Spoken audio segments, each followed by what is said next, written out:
Movie की शुरुआत होती है रशिया के एक छोटे से शहर में एक 20 साल की लड़की जो अपने स्विम कोच और बॉडी बिल्डर बॉयफ्रेंड जेनिया के साथ रहती है। जब कपल पहली बार मिले थे तो एनिया 0 फिगर थी, लेकिन एनिया अब बेकरी में काम करती है, इस वजह से खाने को रजिस्टर नहीं कर पाती और कुछ महीनों में आन्या का वेट 76 केजी हो जाता है। एक दिन इस कपल को इनके एक फ्रेंड की वेडिंग में इन्वाइट किया जाता है तो आन्या अपने पुराने ड्रेस निकाल के उनको ट्राई करने लगती है तो कोई भी ड्रेस उसको फिट नहीं आता है। आन्या को ऐसा लगता है कि वो एक कंफर्टेबल ड्रेस पहना के अपने वेट गेन को छुपा लेगी। उसका बॉयफ्रेंड जेनिया भी इसके वेट गेन पर कमेंट नहीं करता है क्योंकि उसको पता था कि आन्या के लिए ये एक सेंसिटिव टॉपिक है। काफी ड्रेसेस ट्राई करने के बाद में आन्या को एक डिसेंट सा ग्रीन ड्रेस मिल जाता है जिसमें वो कंफर्टेबली फिट हो जाती है। जेनिया आन्या को जब उस पार्टी ड्रेस में देखता है तो उसको रियलाइज होता है कि आन्या अब वो लड़की नहीं रही जिससे वो पहले मिला था। जेनिया आन्या को अपने साथ वेडिंग में नहीं ले जाना चाहता क्योंकि वहाँ पर बहुत सारे फिटनेस इंडस्ट्री के लोग होंगे जो आन्या को देखेंगे तो उसकी इंसल्ट हो जाएगी, क्योंकि एक फिटनेस कोच की गर्लफ्रेंड ही अगर so called out of shape हो तो उसके पास कौन आएगा।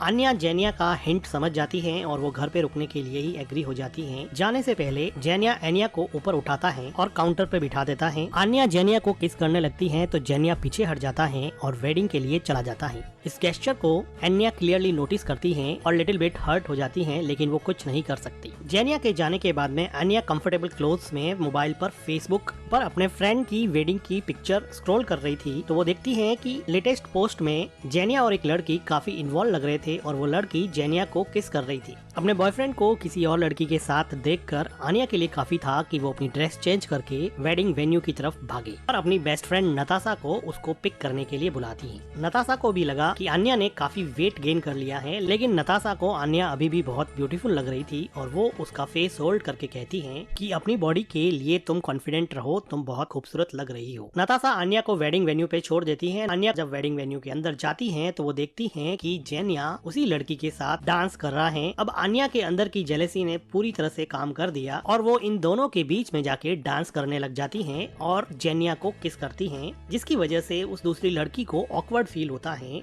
और वो वहाँ से चली जाती है। जेनिया अब इस सिचुएशन में कुछ खास कर नहीं सकता था तो वो रिलक्टेंटली डांस करने लगता है। फिर दोनों मिलके वेडिंग में खाना खाने लगते हैं तो आन्या अपने बॉयफ्रेंड को पूछती है कि तुम उस लड़की के साथ इतना क्लोज होके क्यों डांस कर रहे थे। तो जेनिया बताता है कि मुझे तुम्हारे साथ नहीं रहना है, मैं तुमसे बहुत परेशान हो गया हूँ, तुम कुछ नहीं करती हो, तुम हमेशा खाती रहती हो और तुम मेरे लिए एक बर्डन हो गई हो, मैं तुम्हारे साथ ब्रेकअप करना चाहता हूँ। आन्या रोने ही वाली होती है कि वहाँ पे न्यूली वेड कपल आता है और आन्या को कहता है कि क्या तुम प्रेग्नेंट हो। इसके बाद में आन्या के पास रोने के अलावा कुछ नहीं बचा था और उसका बॉयफ्रेंड उसको छोड़ के चला जाता है। आन्या का रोना अब रुक नहीं रहा था। वो अपनी मॉम से मिलने के लिए गांव चली जाती है जहां पर उसकी मॉम अपने नए बॉयफ्रेंड के साथ डेट कर रही थी। आन्या अपनी मॉम को बताती है कि उसके बॉयफ्रेंड ने उसके साथ इसलिए ब्रेकअप कर दिया क्योंकि उसका वजन काफी बढ़ गया है। तो आन्या की मॉम कहती है कि वो फैट नहीं है, उसकी बोन वाइड है, इसलिए वो कुछ नहीं कर सकती। अब इस कमेंट ने आन्या के रोने में घी का काम किया और वो और सैड हो जाती हैं। रात को अपने मोबाइल पे स्क्रॉल करते हुए वो देखती हैं कि वो पहले कितनी ज्यादा स्लिम थी। अगले दिन उसकी फ्रेंड नताशा उसको कॉल करके अपने पास बुला लेती है। आन्या नताशा के घर उसकी बालकनी में अपना बेड लगाती है और नताशा और उसका हस्बैंड आन्या को कंसोल करने की कोशिश करते हैं। तो नताशा उसको एडवाइस करती है कि तुम जिम ज्वाइन करो, अपने आप को स्लिम या 0 फिगर बनाओ, फिर अपने बॉयफ्रेंड से मिलो तो वो खुद तुम्हारे लिए सामने से फ्लावर लेके आएगा। आन्या को आइडिया सही लगता है और अगले दिन वो जिंदगी में पहली बार जिम जाती है और वहाँ एक्सरसाइज कर रहे लोगों को और वहाँ के इक्विपमेंट्स के साथ फेमिलियर होने की कोशिश करती है। आन्या का जिम में पहला दिन कुछ खास नहीं जाता, वो ट्रेडमिल पे गिर जाती है। आन्या की थोड़ी बहुत एक्सरसाइज भी उसके लिए काम नहीं आने वाली थी क्योंकि वो थोड़ी देर बाद में एक रेस्टोरेंट पर बैठ के बर्गर खा रही होती है। वहीं पे उसकी फ्रेंड नताशा काम करती है जो उसका फूड डस्टबिन में फेंक देती है और कहती है कि तुमसे एक दिन के लिए भी कंट्रोल नहीं हो रहा है।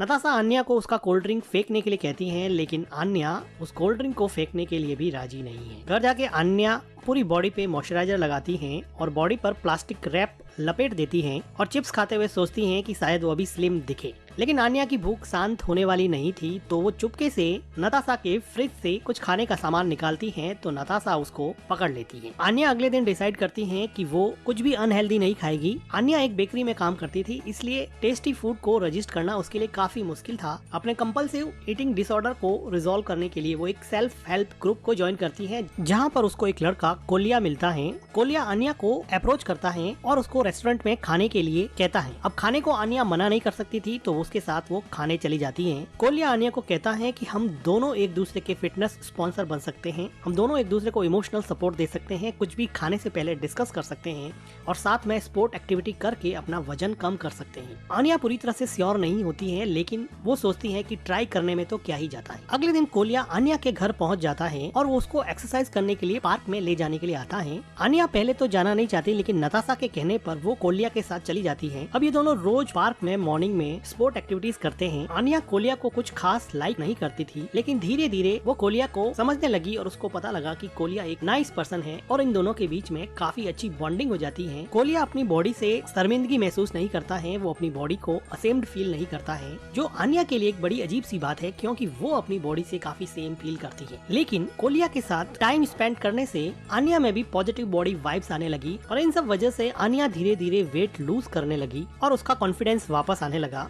लेकिन ये कॉन्फिडेंस ज्यादा दिन तक नहीं रहा। जब वो एक दिन पूल पार्टी ज्वाइन करने जाती है तो उसका कॉन्फिडेंस मुंह के बल गिर जाता है। जब वो 0 फिगर लड़कियों को देखती है वो फ्रस्ट्रेट हो जाती है और जब भी वो फ्रस्ट्रेट होती है तो वो कोलिया के साथ जोर से चिल्लाते और आनिया को कोलिया के साथ ये सब करने में काफी मजा भी आता था। कोलिया कभी कभी आनिया को अपनी गर्लफ्रेंड समझ लेता, जिससे आनिया इरिटेट हो जाती, लेकिन आनिया को सिर्फ और सिर्फ अपना बॉयफ्रेंड जेनिया चाहिए था। 2 महीनों के अंदर आनिया का वजन 10 किलो कम हो गया था और अब वो जेनिया को सरप्राइज देने के लिए तैयार थी। वो अपने लिए एक स्विम सूट खरीदती हैं और जेनिया को सरप्राइज देने के लिए स्विमिंग पूल पर जाती हैं, जहां पर वो स्विमिंग कोच था। आनिया को 2 महीने बाद में बिल्कुल ट्रांसफॉर्म हुआ देख के जेनिया का मुंह खुला ही रह जाता है कि ये लड़की इतनी फैट थी, अभी ऐसे स्लिम कैसे हो गई। कुछ बातें करने के बाद में ये दोनों स्विमिंग पूल में चले जाते हैं और काफी मस्ती करने लगते हैं। लेकिन आनिया की ये मस्ती ज्यादा देर चली नहीं, क्योंकि वहाँ पर एक 0 फिगर लड़की आती है जो आनिया को अपने आप को इंट्रोड्यूस करती है और कहती है कि मैं जेनिया की गर्लफ्रेंड हूँ। आनिया का दिल अब दोबारा पूरी तरह से टूट गया और आउट ऑफ फ्रस्ट्रेशन वो पार्टी करने पहुँच जाती है, जहाँ पर वो खूब ड्रिंक करती है ताकि ये सब वो भुला सके। पार्टी में एक लड़का आनिया को पार्टी से बाहर लेके जाता है और अगली सुबह जब आनिया उठती है तो वो देखती है कि उसकी बॉडी पर एक भी कपड़ा नहीं है और सामने उसका टॉप पानी में गीला सूख रहा है। वो उठती है और कपड़े पहनती है और डंबल उठाती है क्योंकि उसको नहीं पता था कि ये किसका घर है। तभी वहाँ पर कोलिया कॉफी बना के लाता है तो आनिया थोड़ी रिलैक्स होती है। वो आनिया को एक ड्रेस पहनने के लिए देता है तो आनिया उसको पूछती है कि क्या तुमने मेरे कपड़े उतारे थे और मैं यहाँ पे कैसे पहुँच गई। तो कोलिया उसको बताता है कि लास्ट नाइट आनिया किसी स्ट्रेंजर के साथ जाने वाली थी, लेकिन एन मौके पे कोलिया वहाँ पे आ जाता है और कुछ मुक्के खाने के बाद में भी वो आनिया को घर पे ले आता है और वो कहता है कि जब उसने उसके कपड़े उतारे थे तो उसने कुछ नहीं देखा। अगले दिन आनिया अपनी मॉम के पास जाती है और सब कुछ बता देती है कि किस तरह उसने वेट लूज किया, फिर भी उसका बॉयफ्रेंड दूसरी लड़की के साथ है। आनिया की मदर आनिया को बताती है कि जब वो छोटी थी तब उसके फादर उसको छोड़ के चले गए थे, तब से ही उसके दिमाग में एक अनरिजॉल्व ट्रॉमा है, इसलिए वो सिर्फ अपनी जिंदगी में किसी स्पेसिफिक आदमी का वैलिडेशन चाहती है, इसीलिए वो जेनिया के वैलिडेशन को इतना इम्पोर्टेंस देती है। आनिया को ये बात समझ में आ जाती है और अगले दिन कोलिया के साथ अपने फादर से मिलने के लिए जाती है। कोलिया बीच बीच में आनिया के क्लोज होने की कोशिश करता है, लेकिन आनिया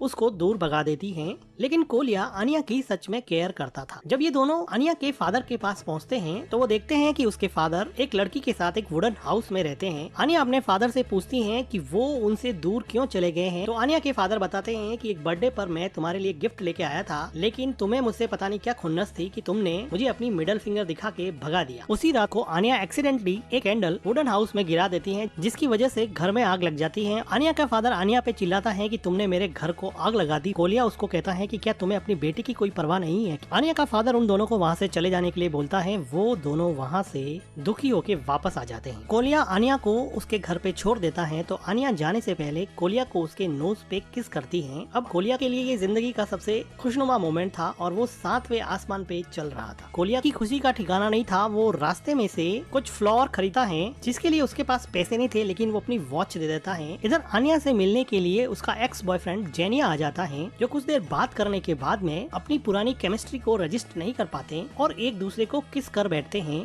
और दोनों रोमांटिक हो जाते हैं। इधर कोलिया आनिया को देने के लिए फ्लावर लाया होता है तो वो विंडो से देखता है कि आनिया अपने बॉयफ्रेंड के साथ काफी इन्वॉल्व हो चुकी होती है, जिसको देख के कोलिया का दिल पूरी तरह से टूट जाता है।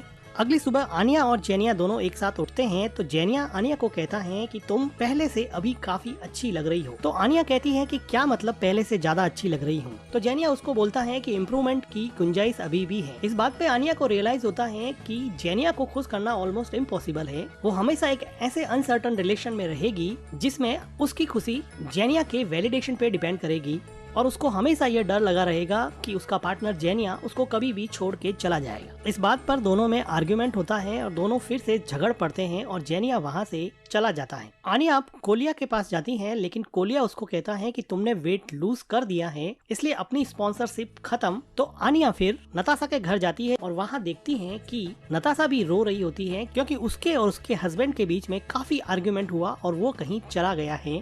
दोनों गर्ल्स कुछ देर बात करने के बाद में चीयर अप होती हैं। अगले दिन आनिया के घर पे आनिया के फादर आते हैं और आनिया के सामने वही डांस करते हैं जो वो आनिया के बचपन में किया करते थे। फादर और डॉटर का झगड़ा वापस से रिकंसाइल हो जाता है। अगले दिन आनिया एक फिटनेस मैराथन में जाती है जहाँ पर वो कोलिया के बारे में पता करती है। उसको कोलिया जब मिलता है तो वो एक कोल्ड ड्रिंक पिया हुआ पाया जाता है लेकिन आनिया कोलिया का ड्रिंक फेंक देती है और आनिया कहती है कि क्योंकि तुमने अभी तक वेट लूज नहीं किया है इसलिए अपनी स्पॉन्सरशिप खत्म नहीं हुई है। अब मेरी जिम्मेदारी है कि तुम वेट लूज करो। दोनों मैराथन में पार्टिसिपेट करते हैं। आनिया और कोलिया यहाँ पे काफी खुश होते हैं। मैराथन के एंड में कोलिया हिम्मत करके आनिया को किस कर ही देता है। लाइफ में पहली बार आनिया को रियलाइज हुआ कि अपने अपीयरेंस को लेके ऑब्सेसिव होना लाइफ में उसको कभी भी हैप्पी नहीं बनाएगा। आप जैसे भी हो, आपकी बॉडी जैसे भी है, उसके साथ खुश रहना चाहिए। अपनी हेल्थ और अपनी फिटनेस को इम्प्रूव करने की कोशिश जरूर करनी चाहिए लेकिन अपनी बॉडी पे कभी भी सेम नहीं करना चाहिए। ट्रू हैप्पीनेस तभी आती है जब आप अपने आप को एक्सेप्ट कर लो, आप जैसे भी हो, जैसे कि कोलिया करता है। आनिया अब कोलिया जैसी बनना चाहती है because true happiness lies in the accepting yourself as you are. इसी के साथ ही मूवी एंड हो जाती है। वीडियो को लाइक कीजिए, हमारे चैनल को सब्सक्राइब कीजिए and thank you for watching.